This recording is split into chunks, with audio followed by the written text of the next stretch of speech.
In this question, a variable circle passes through the point 1, 0 and touches the curve y is equal to tan into tan inverse x। तो ये तो आपको पता है ना कि tan into tan inverse x लिखने का मतलब क्या हुआ, y is equal to x लिखा हुआ है, ठीक है। Find the equation two the locus of its centre, तो उसका सेंटर का लोकस फाइंड करना है, राइट। तो देखो यहाँ पे एक रफ स्केच करते हैं हम लोग ऐसा। तो ये y इक्वल टू एक्स का लाइन ड्रॉ कर ले, तो ये ऐसा लाइन होगा y इक्वल टू एक्स का। और कह रहा है एक सर्किल है जो कि इसको टच कर रहा है, ठीक है, इसको टच कर रहा है लाइन को, और वेग जो है 1, 0 से पास कर रहा है, ठीक है।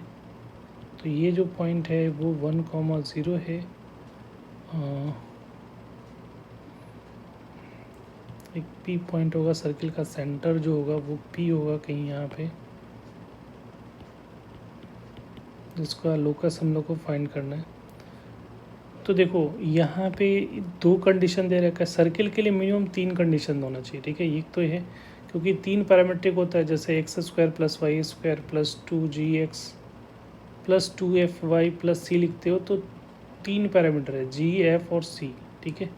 तो यहाँ पे 2 कंडीशन, तो इसका मतलब है कि एक सर्किल नहीं होगा, इस कंडीशंस को फॉलो करते हुए बहुत सारे सर्किल होंगे। तो सारे सर्किल का जो सेंटर है उसका लोकस फाइंड करने के लिए बोला जा रहा है।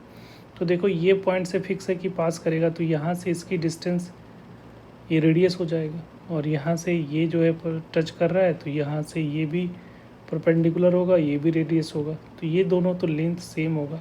और ये P पॉइंट मूविंग है, ठीक है। तो हम लोगों ने पैराबोला में भी देखा होगा कि एक फ़िक्स पॉइंट है, फ़िक्स पॉइंट जो S यहाँ पे मार्क कर रहे हैं हम लोग इसको, तो इसको S ले लो, S एक फ़िक्स पॉइंट है, P मूविंग पॉइंट है। यहाँ पे ये किस तरह से वर्क कर रहा है, ये मूव कर रहा है, ये फिक्स है, इस दोनों का डिस्टेंस। तो ये जो y इक्वल टू एक्स कैसा काम कर रहा है, अगर पैराबोला के कंपेरेटिवली देखोगे तो डायरेक्ट्रिक्स की तरह काम कर रहा है।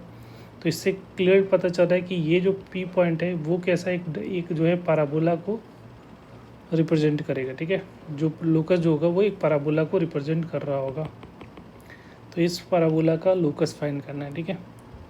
तो यहाँ पे हम लोग कह सकते हो क्लियरली, क्योंकि एक फ़िक्स पॉइंट है और एक फ़िक्स पॉइंट से फिक्स लाइन से डिस्टेंस दोनों बराबर होता है, तो P point moves on parabola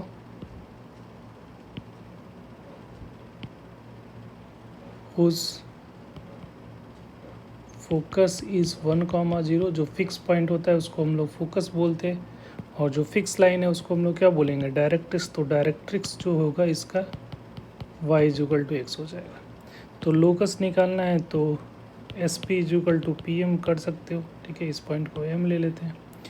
तो SP कैसे निकालोगे, SP तो डिस्टेंस फार्मूला से निकाल लोगे, तो √H-1 का होल स्क्वायर इंटू K-0 का होल स्क्वायर हो जाएगा। और PM किसी भी पॉइंट से लाइन का डिस्टेंस, तो ये लाइन को स्टैंडर्ड फॉर्मेट में लिखोगे तो x-y का 0, तो h-k का मॉड डिवाइडेड बाई √x का कोफिशिएंट, तो 1 का स्क्वायर प्लस 1 का स्क्वायर। अब यहाँ पे जो है स्क्वायरिंग बोथ साइड कर लो, स्क्वायरिंग करने के बाद जो है ये आ जाएगा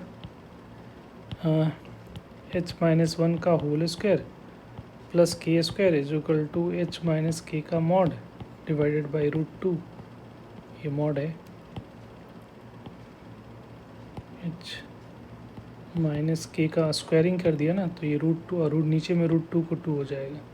तो लोकस जब की बात होती है तो लोकस क्या हो जाएगा, तो लोकस अगर पूछा जा रहा है तो लोकस इसका जो होगा h और k को x एंड y से रिप्लेस कर दो, तो x-2 से क्रॉस मल्टीप्लाई कर लिया, तो यहाँ पे इसका लोकस आ जाएगा 2 इंटू x-1 का होल स्क्वायर, y की जगह पे k की जगह पे y को रिप्लेस कर दो, और यहाँ पे x-y का होल स्क्वायर क्या हो जाएगा, x-y का होल स्क्वायर। लोकस के लिए हम लोग क्या करते हैं, इसको जो है x को h को x से रिप्लेस करते हैं, k को y से।